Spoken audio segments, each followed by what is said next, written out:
Amados, esta tarde estaremos estudiando la segunda parte de nuestra serie de sermones titulada Bendiciones y Advertencias. Lo mencioné la semana pasada por la profundidad doctrinal y teológica de algunos pasajes de este capítulo 20. Esta tarde solamente estaremos estudiando el verso 21 del capítulo 20 en el libro de Hechos. Y les voy a pedir que por favor abran sus Biblias y lean conmigo el pasaje, una vez más, verso 21 del capítulo 20, el cual dice lo siguiente. Por favor, escuchen atentos la santa palabra de Dios. Beloved, this afternoon we will be studying the second part of our sermon series titled Blessings and Warnings. I mentioned and I talked about this last week, how due to the deep and intense theological and doctrinal depth of some verses in this text, we will be treating this series with different sermons, and this afternoon we will be studying verse 21 of chapter 20 of the book of Acts. And I'm going to ask you to please open your Bibles and read with me this passage. Once again, verse 21 of chapter 20, which reads the following words. Please listen carefully to the holy word of God. Verse 21, testifying both to Jews and Greeks of repentance toward God and of faith in our Lord Jesus Christ. El pasaje dice, testificando solemnemente tanto a judíos como a griegos el arrepentimiento para con Dios y de la fe en nuestro Señor Jesucristo. Hermanos, la semana pasada comenzamos esta serie con las palabras de Pablo a los ancianos de Éfeso, demostrando el apóstol Pablo no solo con palabras, sino con acciones y con hechos, la forma de vivir que Pablo tuvo mientras estuvo con las personas de Éfeso, los hermanos de Éfeso. En este discurso, en este sermón, Pablo dijo a los efesios de una forma sistemática, por así decirlo, usando palabras que tenían un cierto tipo de continuación del principio al fin para dirigirse a los ancianos efesios. Now, before we get into the text, I would like to talk about a few things we saw in last week's sermon.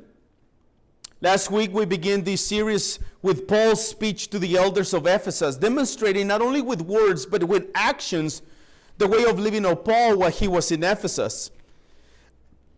In this discourse of Paul to the Ephesians, as we can find certain systematic way in which Paul used to address the Ephesian elders. En la primera parte de esta serie, hermanos, estudiamos cómo Pablo se dirige a los ancianos y les hace saber que ellos mismos son testigos de la forma en la que vivió entre ellos mientras estaba en Éfeso.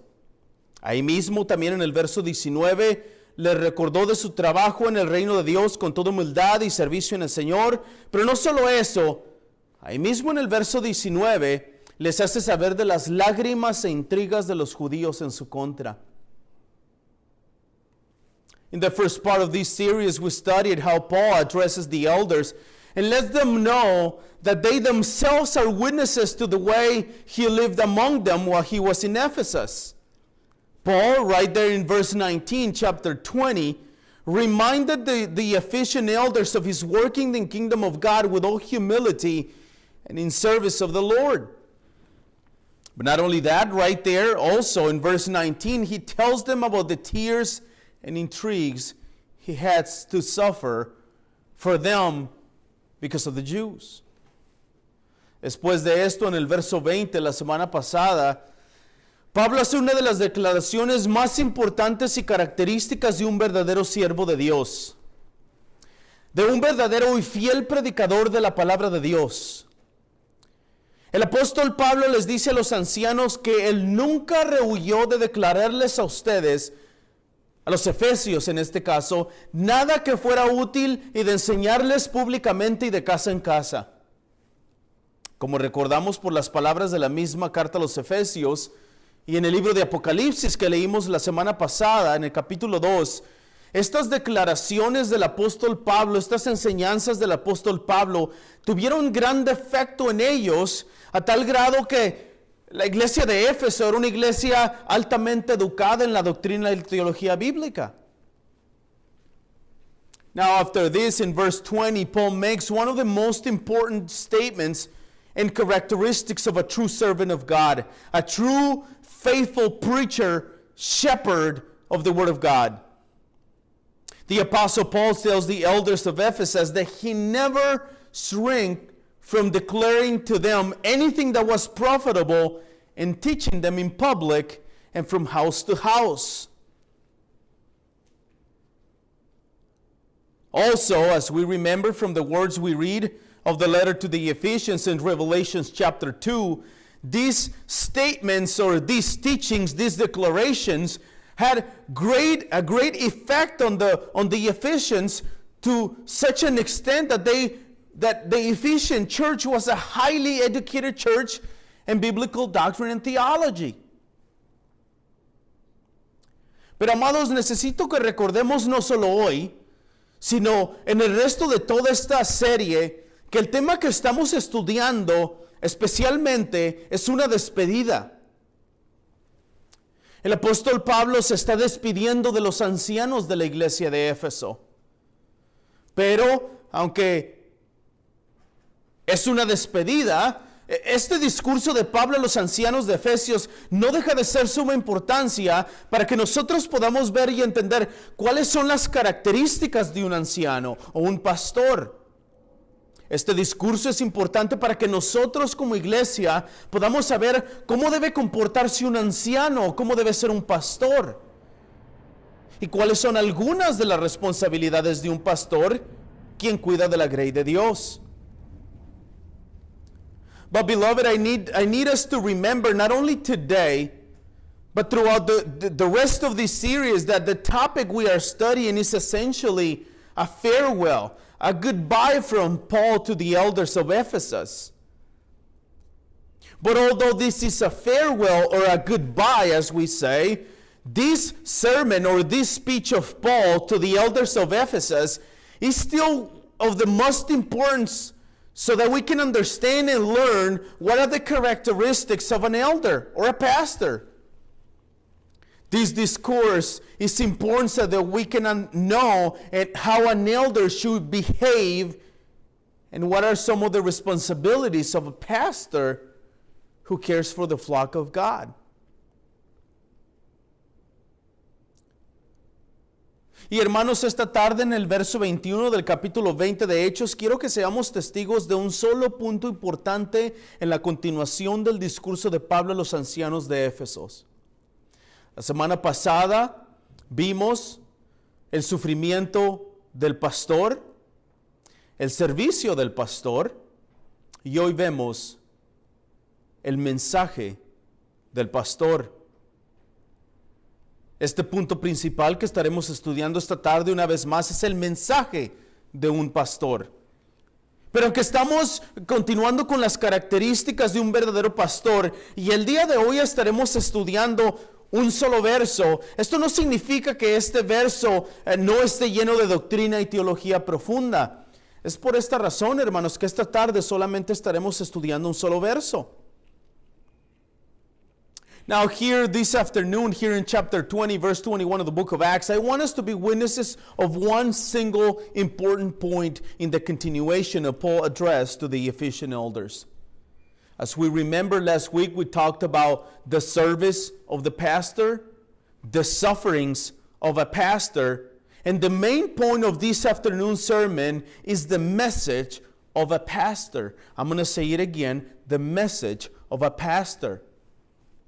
But although we are continuing with the characteristics of a true shepherd, a true pastor, and today we will be studying one single verse, by this verse being so deep in doctrine and theology, we will be studying one single verse this afternoon. Vayamos directamente pues, hermanos, a la continuación del discurso y las características de un pastor en su mensaje a los ancianos de la iglesia de Éfeso. Y en el verso 21, hermanos, encontramos la información de este mensaje. Quiero mencionar de antemano que este mensaje de un pastor que estamos viendo es el mensaje que encontramos en este pasaje específico de este verso 21. Obviamente entendemos y sabemos que el mensaje de todo pastor, de cualquier pastor, debe ser todo el consejo de la palabra de Dios. Pero en este caso específico que nosotros estamos viendo esta tarde, Pablo dice que él estuvo testificando solemnemente tanto a judíos como a griegos del arrepentimiento para con Dios y de la fe en nuestro Señor Jesucristo. So let's go directly into the continuation of Paul's speech and the characteristics of a pastor in his message to the Ephesian elders. And in verse 21, we find the information about this message of a pastor. I want to mention in advance that this message from a pastor that we are seeing in this verse 21 is a message, a very specific message that we find in this verse. Obviously, the message of every true pastor, every faithful pastor, should be the whole counsel of God. But in this case, we're studying, as Paul himself says to the elders, he was testifying to both Jews and Greeks of repentance towards God and faith in our Lord Jesus Christ. La comprobación, hermanos, de estas palabras de testificar solemnemente tanto a los judíos como a griegos, la encontramos en varias partes de las cartas paulinas. Pero específicamente recordamos el pasaje que leímos la semana pasada en Efesios capítulo 4, versos 2 al 6. Ahí leemos al apóstol Pablo amonestando a los efesios y les dice que vivan con toda humildad y mansedumbre, con paciencia, soportándose unos a otros, en amor, esforzándose a perseverar en la unidad en el espíritu, en el vínculo de la paz. Ahí mismo Pablo también les dice que hay un solo cuerpo y un solo espíritu. Amados, el mensaje del apóstol Pablo es imparcial, es tanto para judíos como para gentiles. El apóstol Pablo sabe que tanto judíos como gentiles necesitan el poder regenerador del Espíritu Santo y vida eterna a través de la obra de Cristo en la cruz. Now the proof of Paul's words, as he says in verse 21, testifying both to Jews and Greeks, are found, of course, throughout all the Pauline letters. But specifically, we talked about last week of a specific passage in Ephesians chapter 4, verses 2-6. And Paul is addressing to the Ephesians in that letter, and he's admonishing them. And he says to them to live with all humility, meekness, with patience, enduring one another in love, striving to persevere in the unity of the Spirit in the bond of peace.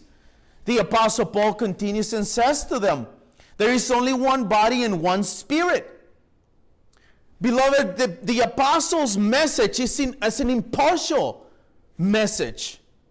The Apostle knows that both Jews and Gentiles need the regenerative power of the Holy Spirit and eternal life through the work of Jesus Christ on the cross. Pero este mensaje específico, hermanos, este mensaje es definido, es claro, es particular, es detallado. Este mensaje es, usando el lenguaje de Pablo mismo en el verso 21, el arrepentimiento para con Dios y de la fe en nuestro Señor Jesucristo. Y es de suma importancia, hermanos, que podamos entender este texto no solo en su contexto inmediato, sino en el contexto general de las palabras arrepentimiento y fe. Y quiero pasar la mayoría del tiempo el día de hoy explicando un poco más a fondo sobre las palabras que encontramos en este versículo. Una vez más, estas palabras son arrepentimiento y fe.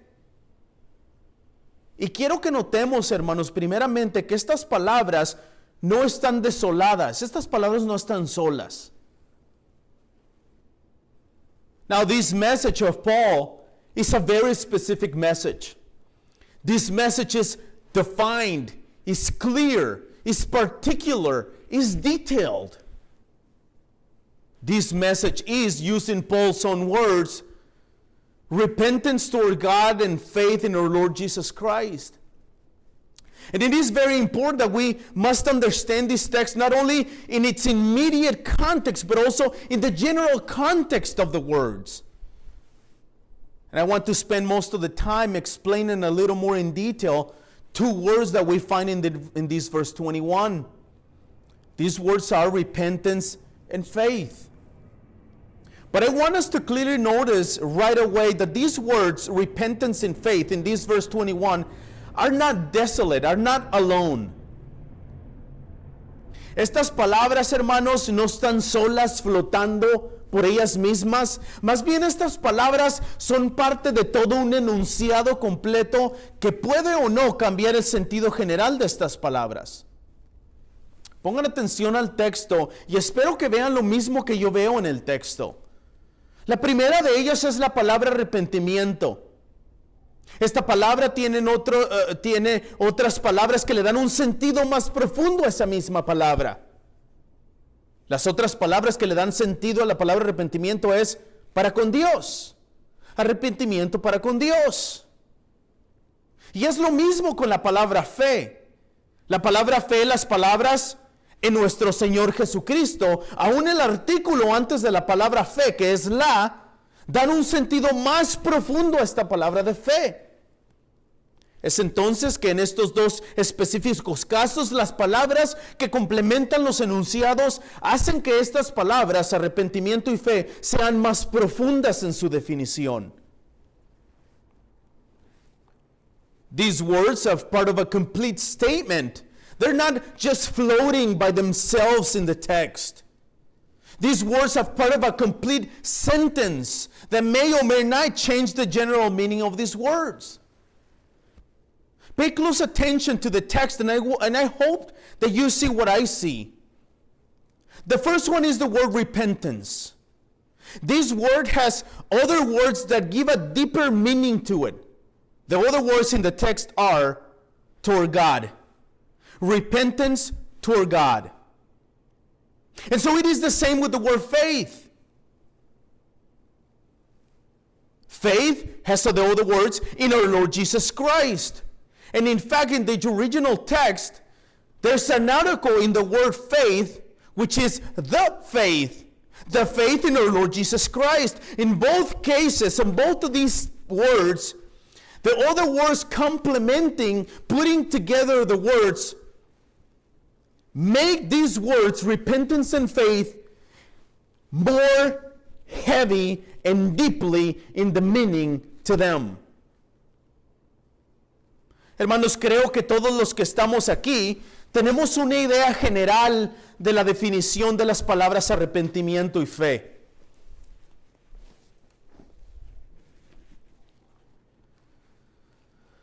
Arrepentimiento, la mayoría de nosotros lo sabemos, en un sentido general, es un cambio de mente, lo que resulta en un cambio de vida o en un cambio de comportamiento.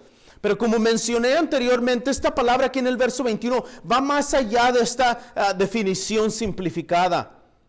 De hecho, las palabras para con Dios hacen la definición de esta palabra mucho más profunda y complicada de explicar y de entender. Brethren, I think that most of us here have a general idea of the definition of the words repentance and faith. Repentance in a general definition means a change of mind, which results in a life change or a behavioral change. But as I mentioned earlier, this word here in verse 21 goes beyond of this simplified definition. In fact, the words toward God make the definition of this word much deeper and much more complicated to explain and to understand. Creo que de la definición de la palabra fe tiene el mismo efecto en la mayoría de los que estamos aquí. La mayoría de los que estamos aquí entendemos o sabemos hasta cierto punto generalizado la definición de la palabra fe. Fe es algo que creemos y que no vemos. Pero al igual que la palabra arrepentimiento y en el verso 21, la palabra fe es mucho más profunda y más complicada de entender y de explicar por las palabras que completan la palabra fe. Now, I think the definition of the word faith has the same effect on most of the people that are here today. Most of us understand or know in a certain generalized way the definition of the word faith. Faith, we know, is something that we believe and we do not see. But just like the word repentance in this verse 21, the word faith is much deeper and more complicated to understand and to explain because of the words complementing the word faith. Y para comenzar a explicar estas dos palabras en su contexto general, hermanos, déjenme comenzar con lo que es conocido como el orden de la salvación, o como los teólogos lo conocen en el idioma latín, de ordo salutis. Y he hablado a largos rasgos sobre el orden de la salvación anteriormente, y espero que esto le refresque la memoria. Lo primero que debemos entender, hermanos, es que el orden de la salvación será entendido e interpretado diferente dependiendo de quién sea la persona que lo está enseñando. Ahora, no me refiero que cada persona puede cambiar o definir el orden de la salvación. No me refiero a eso. Más bien a lo que me refiero es que el orden de la salvación cambiará, por ejemplo, si lo está enseñando un arminiano, o un pelagiano, o un semipelagiano, o un calvinista. And to begin to explain these two words in their general context, let me start with what is known as the order of salvation, or as theologians call it in the Latin language, the ordo salutis. I have already spoken before about the order of salvation, and I hope this refreshes your memory. The first thing we must understand is that the order of salvation will be understood and interpreted differently depending on who is the person who is teaching it. Now, with this, I'm not saying that every person gets to define what the order of salvation is. Rather, what I'm saying is that the order of salvation which will change. As an example, if he's being taught by an Arminian or a Pelagian or a semi-Pelagian or a Calvinist. Por ejemplo, hermanos, un arminiano diría que el orden de la salvación es como sigue. Número 1, llamado externo. Número 2, fe o elección. Número 3, arrepentimiento. Número 4, regeneración. Número 5, justificación. Número 6, perseverancia. Y número 7, glorificación. Pero como ustedes y yo sabemos, desafortunadamente esta orden de la salvación desde la perspectiva arminiana está equivocado. Y no pienso pasar tiempo explicando por qué está equivocado. Más bien, me gustaría hablar más sobre el correcto orden de la salvación defendido y aceptado por los reformadores en el siglo XVI, que es como sigue. Número 1, elección o predestinación. Número 2, expiación. Número 3, llamado del evangelio. Número 4, llamado interior. Número 5, regeneración. Número 6, conversión, lo que es fe y arrepentimiento. Número 7, justificación. Número 8, santificación. Y número 9, glorificación. For example, let me give you an example. An Arminian will say that the order of salvation is as follows. Number 1, external call. Number 2, faith or election. Number 3, repentance. Number 4, regeneration. Number 5, justification. 6, perseverance. 7, glorification. But brethren, as you and I know, unfortunately, this order of salvation from the Arminian perspective is wrong. Now, I do not plan to spend any time explaining why this is wrong.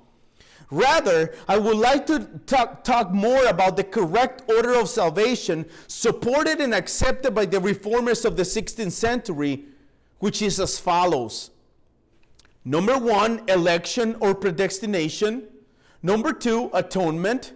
Number 3, the call of the gospel. Number 4, the inward call. Number 5, regeneration. 6, conversion, which is faith and repentance. 7, justification. 8, sanctification. And 9, glorification. Ahora, Creo que de algunos de ustedes podrían estarse preguntando por qué estoy hablando del orden de la salvación. La razón por la que estoy hablando del orden de la salvación, hermanos, es porque las palabras arrepentimiento y fe que leemos en el verso 21 se refieren a la conversión del pecador que sucede en la salvación.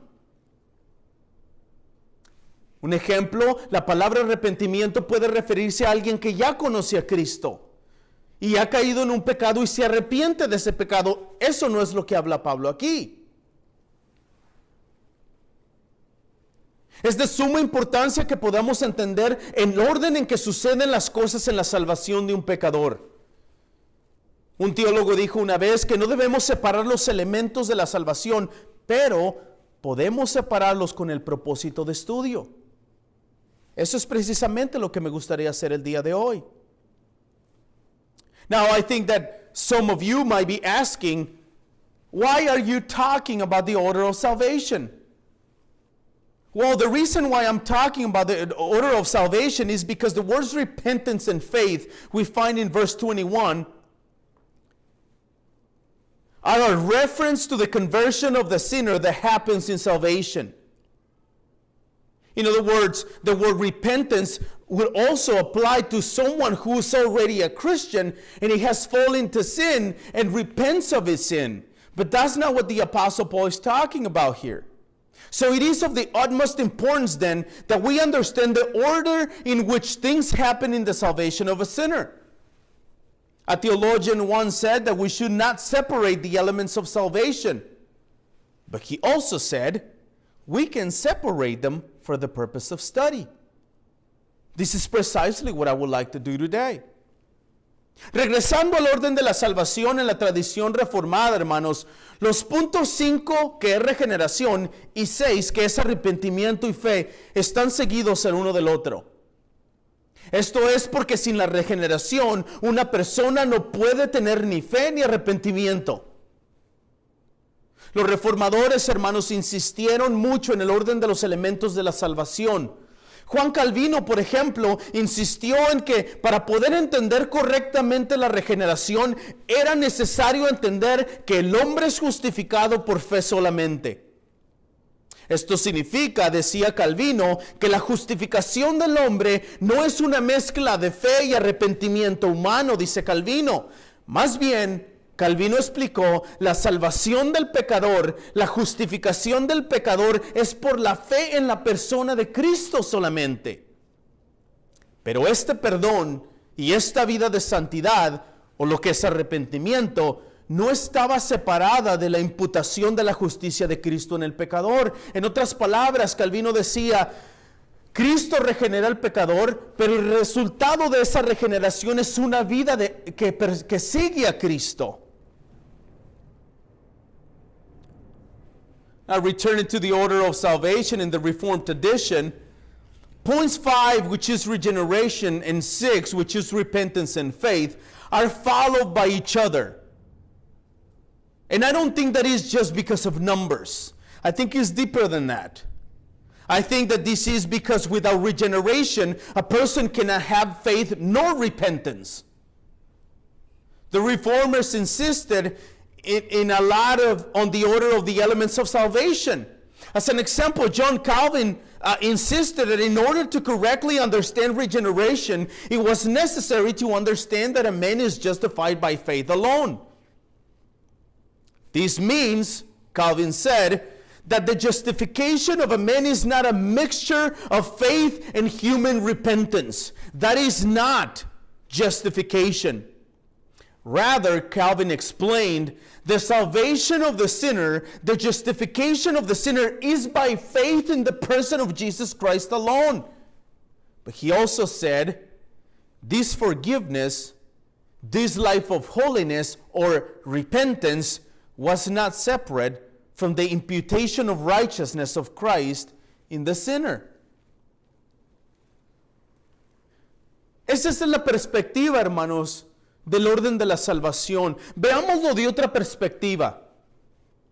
De acuerdo a la definición de la fe en Jesucristo y el arrepentimiento, en las preguntas 90, 91 y 92 respectivamente en el Catecismo Bautista, encontramos las siguientes palabras. De la fe, el catecismo dice, la fe en Jesucristo, atención a las palabras, es una gracia salvadora por medio de la cual recibimos y confiamos en Él únicamente para salvación, como lo anuncia el Evangelio. Del arrepentimiento, el catecismo dice, el arrepentimiento para la vida, atención a las palabras, es una gracia salvadora por medio de la cual el pecador, sintiendo una verdadera compunción por sus pecados y teniendo confianza en la misericordia de Dios en Cristo, con dolor y aborrecimiento por sus pecados, se vuelve de ellos a Dios con todo el propósito de esforzarse en una nueva obediencia. Now that was the order of salvation perspective, if you will. Let's see it from another perspective. This time, let's look at it from the Baptist Catechism. According to the Baptist Catechism, in questions 91 and 92 respectively, we hear the following words.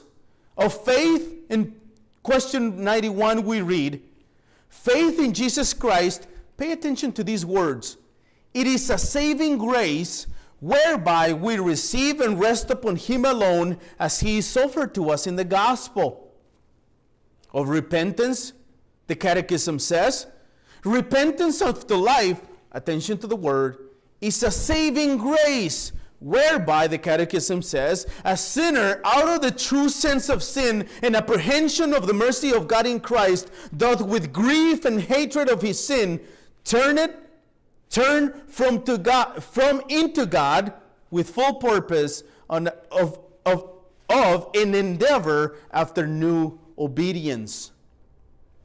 Es interesante, hermanos, ver la forma en que el catecismo coloca estas dos preguntas y respuestas, la fe en Cristo primero y el arrepentimiento segundo.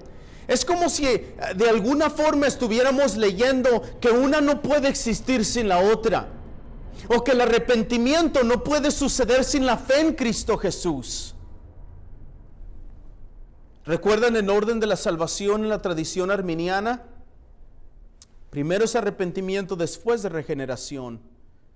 Creo que el catecismo nos enseña que es primero regeneración y luego fe y luego arrepentimiento. Now it is interesting to see the way in which the Baptist Catechism places these two questions and answers, faith in Christ and in second, repentance. Again, I don't think that this is a number issue. I think it was purposely made that way. It is as if somehow the Catechism were telling us that one cannot exist without the other, or that repentance cannot happen without faith in Jesus Christ. Quizás, hermanos, otra perspectiva nos ayude a verlo de otra manera, y mi intención, hermanos, es que este texto quede mejor explicado para poder entenderlo mejor. El otro ejemplo sería nuestra confesión. La Confesión Bautista de Fe en el capítulo 10, párrafo 1, concerniente al llamamiento eficaz, hermanos, dice lo siguiente, vean lo que dice la confesión. A aquellos a quienes Dios ha predestinado para vida, tiene a bien en su tiempo señalado y aceptable, atención a las palabras, llamar eficazmente por su palabra y espíritu, sacándolos del estado de pecado y muerte en que están por naturaleza, y llevándolos a la gracia y a la salvación por Jesucristo, iluminando de modo espiritual y salvador sus mentes, a fin de que comprendan las cosas de Dios, quitándoles el corazón de piedra y dándoles un corazón de carne, renovando sus voluntades y por su poder omnipotente, induciéndoles a querer hacer lo bueno, llevándoles eficazmente a Jesucristo, pero, dice la confesión, de modo que acuden a Él con toda libertad, habiendo recibido por la gracia de Dios la disposición para hacerlo. En otras palabras, hermanos, lo que la confesión dice en el capítulo 10 es que ninguna persona puede venir a Cristo si no es regenerado primero, para que esa persona pueda venir a Cristo en disposición. Now, maybe another perspective will help us to see this differently. And my intention with this is that we understand this text better. Let's use our confession of faith. The 1689 Baptist Confession of Faith in chapter 10, paragraph 1, concerning effectual calling, says the following words. Listen to the confession. The confession says, those whom God hath predestined unto life, he is pleased in his appointed and accepted time, effectually to call by his word and spirit out of the state of sin and death in which they are by nature, to grace and salvation by Jesus Christ. Listen to this. Enlightening their minds spiritually and savingly to understand the things of God. Listen to this. Taking away their heart of stone and giving unto them a heart of flesh. The confession says, renewing their wills by his almighty power, determining them to that which is good and effectually drawing them to Jesus Christ. The confession says, yet so as they come most freely, being made willing by his grace. In other words, the confession says a sinner is transformed in the inside, so then he willingly come to Christ. Hermanos, este llamamiento eficaz de la confesión al parecer es un tipo de definición de la regeneración del pecador. Como mencioné anteriormente, los reformadores, hermanos, defendieron y escribieron mucho sobre la diferencia en el orden de la salvación. Esto era con motivos de poder demostrar bíblicamente, hermanos, y a la vez refutar a los arminianos, que eran los protestantes en ese tiempo, y a los católicos romanos, la soberanía de Dios en la salvación, dando como resultado en algunas ocasiones que algunos de los escritos de los reformadores, hermanos, demostraran enfáticamente la regeneración por encima de muchas otras cosas. Now, this effectual calling seems to be a kind of a definition of the regeneration of the sinner. As I mentioned earlier, the Reformists defended and wrote much about the difference in the order of salvation. This was for reasons of being able to demonstrate biblically and theologically at the same time, and not only that, but to refute the Arminians and the Roman Catholics the sovereignty of God in salvation, resulting in some occasions that some of the writing emphatically demonstrated regeneration over many other things.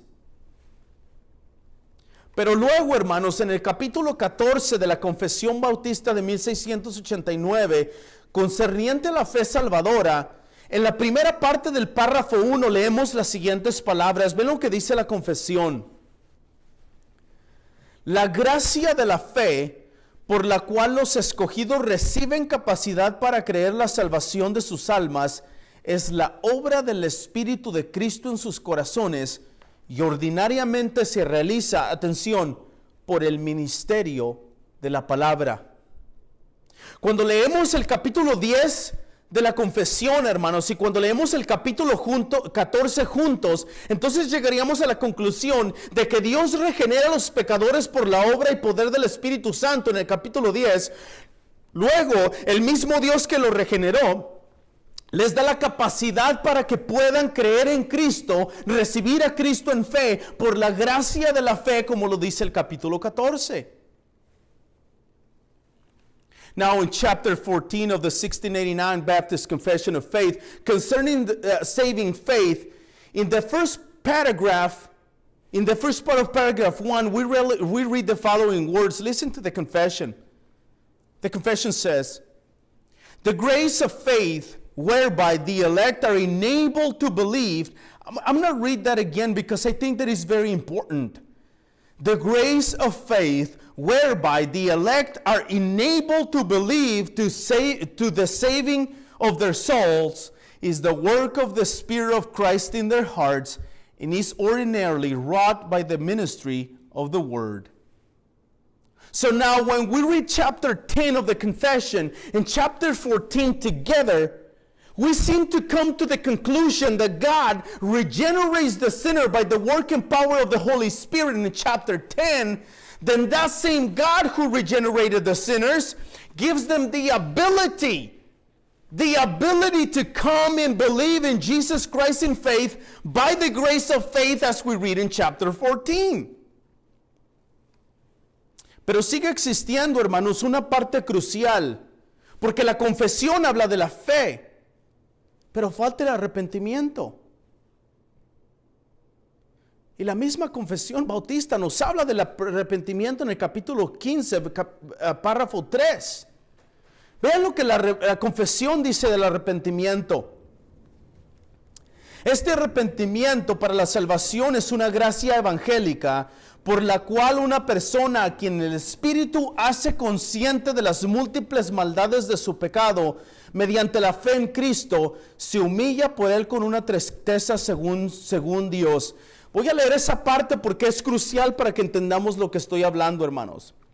Dice la confesión: el arrepentimiento para la salvación es una gracia evangélica por la cual una persona, atención, a quien el Espíritu hace consciente de las múltiples maldades de su pecado mediante la fe en Cristo. Eso significa que la fe vino primero. Y se humilla con él en tristeza, que es según Dios. Ese es el arrepentimiento. Continúa la confesión: lo que abomina y se aborrece a sí mismo, ora pidiendo el perdón y las fuerzas que proceden de la gracia, con el propósito y empeño mediante la provisión del Espíritu de andar delante de Dios para agradarle en todo. Now, we already looked at the confession on regeneration and faith, but there's still a crucial part, and this is repentance. Well, the confession also speaks to us about repentance in chapter 15. Listen to the words of paragraph 3 in chapter 15 of our confession. The confession says, these very few words, first words, are crucial. This saving repentance is an evangelical grace. Look, listen to the words. Saving repentance is an evangelical grace. Continue, whereby a person, being by the Holy Spirit, made sensible of the manifold evils of his sin, by faith in Christ, humble himself for it with godly sorrow, detestation of it, and self-abhorrency, praying for pardon and strength of grace, with a purpose and endeavor by supplies of the Spirit, to walk before God unto all well-pleasing in all things, says the confession. Permítame, hermanos, poner todas estas piezas juntas. Tanto el Catecismo Bautista como el capítulo 10, 14 y 15 de la Confesión Bautista de Fe. El Catecismo Bautista llama a la fe en Jesucristo y el arrepentimiento para la vida en una sola forma. Les llama gracia salvadora. Estas palabras, gracia salvadora, nos obliga a entender que esta gracia salvadora es una obra divina. En otras palabras, tanto la fe en Jesucristo como el arrepentimiento para vida son actos, son gracias, por así decirlo, que Dios da al pecador. No es algo que nazca naturalmente del hombre, no es algo que el hombre produce, no es algo que proviene del pecador penitente. Más bien, estas dos cosas, estas dos gracias salvadoras, son un regalo inmerecido de Dios hacia el pecador.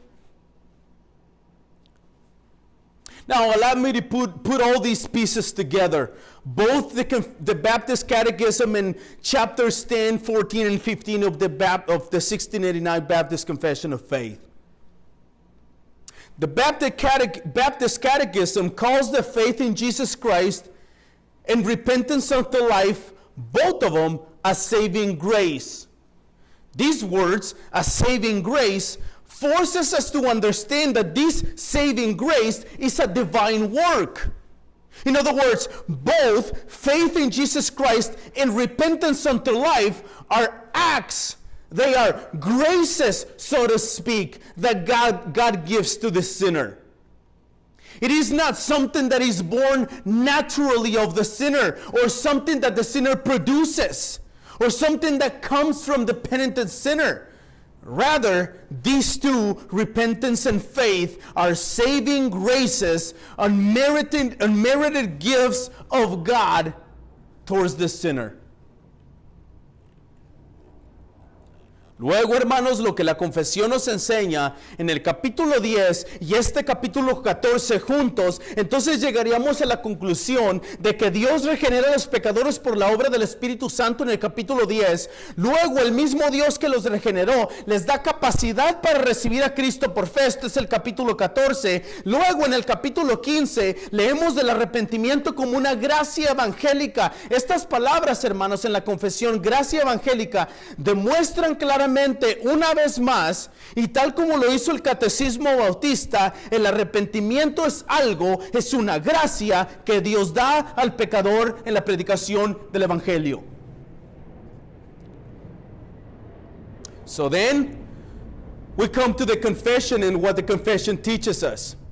In chapter 10 of this, in chapter 14 together, we would come to the conclusion that God regenerates the sinner by the work and power of the Holy Spirit in chapter 10.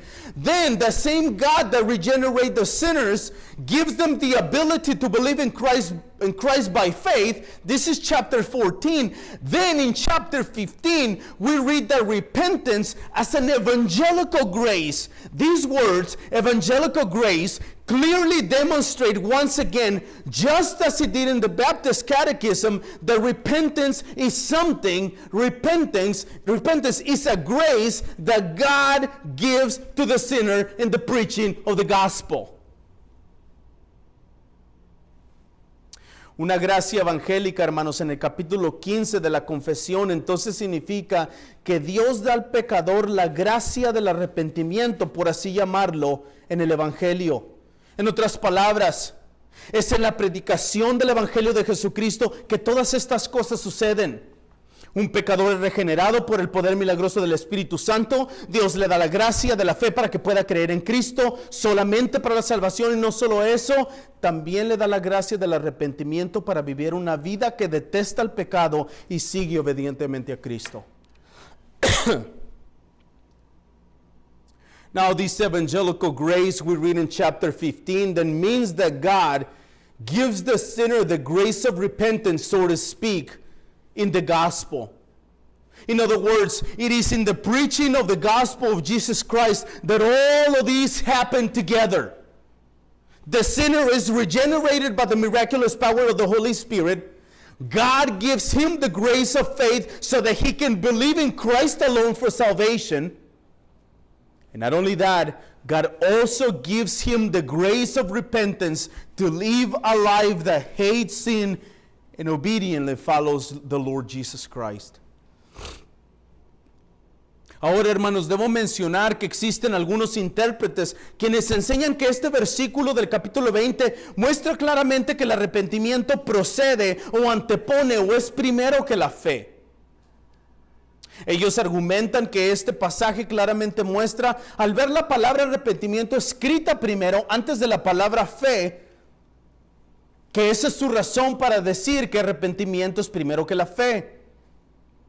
O aún peor, existen algunos intérpretes quienes dicen que el arrepentimiento es parte de la fe, como una cosa toda junta. Los dos, el arrepentimiento y fe, son uno solo. Por esta razón, dicen ellos, nosotros debemos enseñar como lo hicieron los apóstoles. I must mention there are some biblical interpreters who teach that this verse 21 of Acts 20 clearly shows that repentance precedes or is first in faith. They argue that this passage clearly shows the word repentance written before the word faith, therefore it should be first. Or still, there are some other biblical interpreters who say that repentance is part of faith or mixed with faith. The two, they say, repentance and faith are one. For this reason, they say we must teach what the apostles taught. Pero no creo, hermanos, que este pasaje enseñe ninguna de estas cosas. Primeramente, el hecho de que la palabra arrepentimiento está escrita primero que la palabra fe no significa que sea más importante o que suceda primero que la otra. Más bien, hermanos, significa que al predicar el evangelio de Jesucristo, ahora Dios declara a todos los hombres en todas partes que se arrepientan y que reciban a Cristo Jesús el Salvador por fe. Por tanto, todos los hombres deben arrepentirse. I do not think that this passage really teaches any of these things. First, the fact that the word repentance is written first than the word faith does not mean that it is more important or that it happens first than the other. Rather, it means that in the preaching of the gospel of Jesus Christ, God now declares to all men everywhere that they repent and receive Christ the Savior by faith. Therefore, they should repent. Más bien, hermanos, este pasaje debe interpretarse correctamente de la forma que Juan Calvino comenta en este pasaje. Escuchen lo que dice Calvino del verso 21. Porque el arrepentimiento es volverse hacia Dios cuando nos enmarcamos a nosotros mismos y toda nuestra vida para obedecerle. Calvino dice, pero la fe es recibir la gracia que se nos ofrece en Cristo. Porque toda la religión hecha a este fin que, abrazando la santidad de la justicia, servimos al Señor puramente, también que no buscamos ninguna parte de nuestra salvación en ningún otro lugar salvo solo en sus manos, y que solo buscamos la salvación en Cristo. I think, dear brethren, that this passage should be interpreted more correctly in the way John Calvin understood it and comments on this verse of chapter 20, verse 21. Listen to what Calvin says. He says, quote, "For repentance is a turning unto God when we frame ourselves and all of our life to obey Him, but faith is a receiving of the grace offered us in Christ, for all religion tending to this end, that embracing holiness and righteousness, we serve the Lord purely, also that we seek no part of our salvation anywhere else save only at His hands, that we seek salvation in Christ alone." Calvino continúa y dice, hermanos, por lo tanto, la doctrina del arrepentimiento contenía una regla de buena vida, requirió la negación de nosotros mismos, la mortificación de nuestra carne y la meditación de la vida celestial. Pero porque todos somos corruptos naturalmente, extraños de la justicia y nos alejamos de Dios mismo, de nuevo, porque volamos lejos de Dios, porque sabemos que Él está disgustado con nosotros, los medios también para obtener la reconciliación libre como novedad de vida deben ser puestos ante nosotros. Calvino dice, por lo tanto, a menos de que se le agregue la fe, es en vano hablar de arrepentimiento. En otras palabras, Calvino dice, si no existe la fe, el arrepentimiento es imposible. Now Calvin continues saying, therefore the doctrine of repentance contains a rule of good life.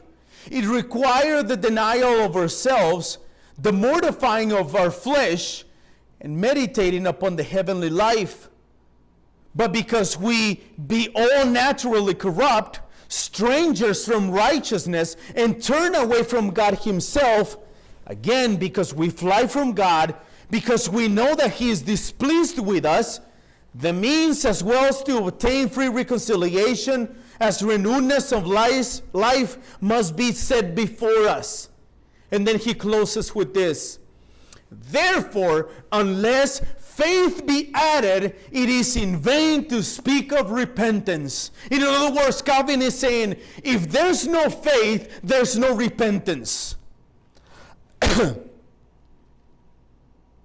Amados hermanos, el pasaje de Pablo, el mensaje de Pablo a los ancianos de Éfesos era un mensaje evangélico al 100%, un mensaje que predicaba a Cristo y a Él crucificado, un mensaje de fe y de arrepentimiento, las dos gracias salvadoras dadas por el único verdadero y bondadoso Dios. Todos aquellos quienes vivían en una vida de pecado, alejados de Dios, alejándose de Dios día con día, más y más lejos de Él, El apóstol Pablo les ordenó a que se arrepintieran. Pero no solo eso, el apóstol también predicó la otra gracia de Dios, la fe en Jesucristo. El apóstol Pablo los invitó, los exhortó, le rogó a los pecadores que miraran a Cristo, el autor y consumador de la fe. Les ayudó el apóstol Pablo a que miraran a Cristo, a que corrieran a sus pies para el perdón de sus pecados. Amados hermanos, el mensaje de arrepentimiento y fe fue un mensaje de nuestro Señor Jesucristo. El mensaje de arrepentimiento y fe fue el mensaje de los apóstoles. El mensaje de arrepentimiento y fe fue el mensaje de los padres de la iglesia. El mensaje de arrepentimiento y fe fue el mensaje de todas las personas que conocemos: Calvino, Spurgeon, Whitefield. El mensaje de arrepentimiento y fe debería ser el mensaje de todas las iglesias de nuestros alrededores. El mensaje de arrepentimiento y fe debería ser mi mensaje. Beloved brethren, Paul's message was 100% an evangelical message, a gospel message, a message that preached Christ and Him crucified, a message of faith and repentance, the two saving graces given by the one true and loving God. All of those who lived in a life of sin, far away from God, more and more, day by day, further away from God, the Apostle Paul commended them to repent. But not only that, the Apostle also preached the other grace of God, faith in Christ. The Apostle Paul invited them. The Apostle Paul exhorted them. The Apostle Paul pleaded with sinners to look on Christ, the author and the finisher of the faith. The Apostle Paul helped them to look to Christ, to run to His feet for the forgiveness of his sins. Dear brethren, the message of repentance and faith was the message of our Lord Jesus Christ. The message of repentance and faith was the message of the apostles. The message of repentance and faith was the message of the fathers of the church. The message of repentance and faith was the message of the reformers. The message of repentance and faith was the message of the Puritans. The message of repentance and faith should be the message of every church anywhere in the world. Dear brethren, the message of repentance and faith should be my message.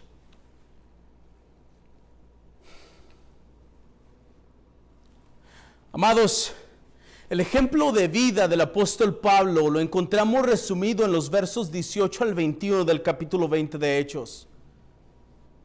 Pablo testificó solemnemente en todas las personas, judíos y gentiles, el evangelio de Jesucristo. Pablo predicó la universalidad del evangelio, el evangelio para todas las criaturas, judíos y gentiles. Pero hermanos, Pablo también predicó la exclusividad del evangelio.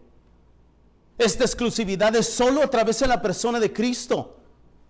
No es Mohammed, no es Buda, es Cristo. Es solo a través de la fe en Él que el pecador puede ser salvo. Es solo Él quien puede rescatar al pecador del castigo eterno. Beloved, the example of life of the Apostle Paul is found and summarized in verses 18 to 21 of this chapter 20 of the book of Acts. Paul solemnly testified to all people, Jews and Gentiles, the gospel of Jesus Christ. Paul preached the universality of the gospel for all creatures, Jews and Gentiles. But also, Paul preached the exclusivity of the gospel. This exclusivity is only through the person of Jesus Christ. It is only through faith in Him that the sinner can be saved. It is not Buddha, it is not Muhammad. It is only He, Jesus Christ alone, the only one who can rescue the sinner from eternal punishment. Amados hermanos, esta tarde quiero exhortarlos. Esta tarde quiero pedirles. Esta tarde quiero rogarles que tal y como el apóstol Pablo predicó a Cristo, En toda circunstancia, toda persona sin distinción, ustedes también prediquen a Cristo. Hermanos, les exhorto a que seamos obedientes al mandato directo de nuestro Señor Jesucristo en la gran comisión. Por tanto, amados, vayamos, y hagamos discípulos de todas las naciones, bautizándolos en el nombre del Padre y del Hijo y del Espíritu Santo, y enseñándoles a guardar todo lo que Él nos ha mandado. Beloved brothers and sisters, this afternoon I want to exhort you. This afternoon I want to ask you, I want to plead with you, that just as the Apostle Paul preached Christ in every circumstance to every person without distinction, you also preach Christ and Him crucified. Brethren, I urge you not to be disobedient to the direct command of our Lord Jesus Christ in the Great Commission. Therefore, beloved, go out there and make disciples of all nations, baptizing them in the name of the Father and of the Son and of the Holy Spirit, teaching them to keep all that He has commanded us. Pero no solo quiero exhortarlos, hermanos, también quiero consolarlos. También quiero recordarles las palabras de nuestro Señor Jesucristo mismo. Escuchen al Señor y recuerden, yo estoy con ustedes todos los días hasta el fin del mundo. Ese es el Señor hablando a sus corazones en este momento, hermanos. Él está con nosotros. Él está con ustedes. Él es quien da poder y valor para predicar el Evangelio. Vayan, pídanle valor. Pídanle que les ayude a predicar a todas las personas con las que se encuentren, que reciban a Cristo, que se arrepientan, que tengan fe en Él, que reciban al Salvador, el Hijo de Dios, que reciban a Cristo en fe, que se arrepientan de sus pecados porque Dios lo ordena a todos los hombres. Brethren, I do not just want to exhort you. I also want to comfort you. I also want to remind you of the words of our Lord Jesus Christ Himself. Dear brethren, listen to the Lord. And behold, I am with you always to the end of the age. That is the Lord Jesus Christ speaking to your heart. He is with us, dear brethren. He is with you. He is the one who gives power and courage to preach the gospel. Therefore, go to Him. Ask Him for courage. Ask Him for boldness. Ask Him to help you to preach to all the peoples you have an encounter with that they must receive Christ in faith and repent of their sins. Tell them they must receive the Savior, the Son of God. Tell them that they must receive Jesus in faith. And tell them that they must repent of their sins because God commends that to all men. Si hay alguien en este lugar, alguien que nos estará viendo después, más tarde, y no ha conocido a Cristo Jesús, quiero decirte que necesitas arrepentirte de tus pecados. Necesitas pedir perdón a Dios por desobedecer sus decretos y sus mandatos. Porque si no recibes a Cristo en fe, si no pides perdón a Dios por tus pecados, si desobedeces la voz de Dios hoy, mañana será muy tarde. Si no recibes a Cristo en fe, el juez justo te juzgará por tus pecados y cuando estés enfrente de Él no tendrás ninguna excusa. Si no recibes a Cristo hoy, por fe, en el día del juicio, Él les dirá, apártense de mí, malditos, al fuego eterno que ha sido preparado para el diablo y sus ángeles. And if someone in this place, or there's someone in this place, or someone who will be seeing us later, has not received Christ Jesus in faith, I want to tell you that you need to repent of your sins. You need to ask God for forgiveness for disobeying His decrees and commands. Because if you do not receive Christ in faith, if you do not ask God for forgiveness for your sins, if you disobey God's voice today, tomorrow will be too late. If you do not receive Christ in faith, Jesus, the righteous judge, will judge you for your sins. And then when you are in front of Him on the day of judgment, you will have no excuse. And if you do not receive Him in faith, the day of judgment, He will tell you, apart from me, you cursed, into the eternal fire that has been prepared for the devil and his angels.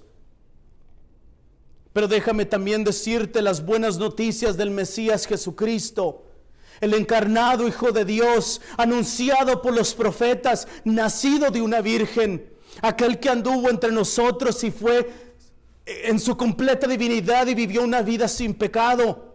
Ese mismo Jesucristo que murió en la cruz, el que fue sepultado, pero al tercer día resucitó entre los muertos y ascendió al Padre para expiar por nuestros pecados, para que la justicia de Dios fuera imputada por nosotros. Por su acto perfecto de justicia nos hace justos a nosotros por la fe en Él.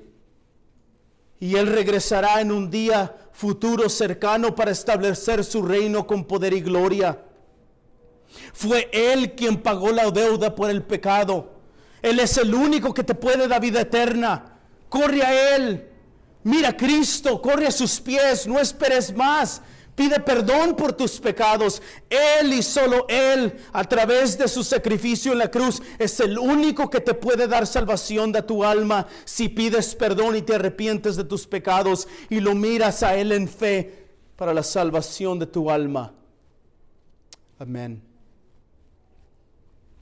But let me also tell you the good news of the Messiah, the Lord Jesus Christ, the incarnate Son of God, announced by the prophets, born by a virgin, the one that walked among us in His complete divinity, the one that lived His life without sin, the one who died on the cross, the one that was buried, but on the third day He arose from the dead and ascended to the Father to atone for the sins of His elect people, so that the righteousness of God will be imputed to them. But by His perfect act of justice, He makes righteous those who through faith in Him believe in Him. He, Christ Jesus, He will return in the near future to establish His kingdom with power and glory. It was He who paid the debt for sin. It is He, the only one who can give you eternal life. Therefore, listen to His words. Run to Him. Look to Christ. Run at His feet. Ask for forgiveness of your sins. Do not wait any longer. He and He alone, through His sacrifice on the cross, is the only one that can give you salvation of your soul. If you ask for forgiveness and repent of your sins and look unto Him for faith, for the salvation of your soul. Amén. Vamos a orar, hermanos. Let's pray. Father,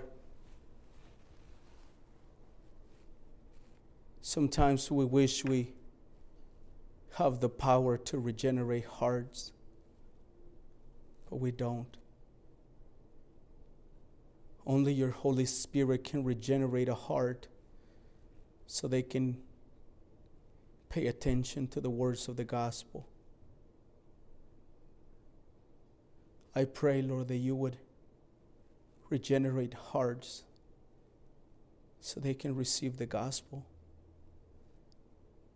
Save souls today, Lord, and tomorrow, and the rest of this week. Señor, te ruego que el poder del Evangelio llame a los pecadores al arrepentimiento, Señor. Padre, te ruego en el nombre de Jesucristo que mi mensaje, Señor, sea el mensaje del apóstol Pablo. Que no tenga temor, Señor, a las consecuencias. Permíteme ser fiel a predicar el consejo de tu palabra, Señor, sin temor. Pero también ayúdame a hacerlo con reverencia, amor y respeto. Ayúdame, Señor. Necesito de ti.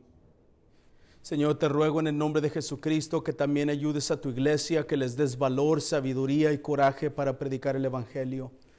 Que vayan allá afuera, Señor, y que digan a todas las personas acerca de Jesucristo, el encarnado Hijo de Dios. Y Señor, te ruego que siempre recuerden que tú estarás con ellos hasta el fin del mundo. Padre, en tus manos te encomiendo a tu iglesia. Te ruego todas estas cosas en el nombre de tu Hijo Jesús, nuestro Señor y Salvador. Amén.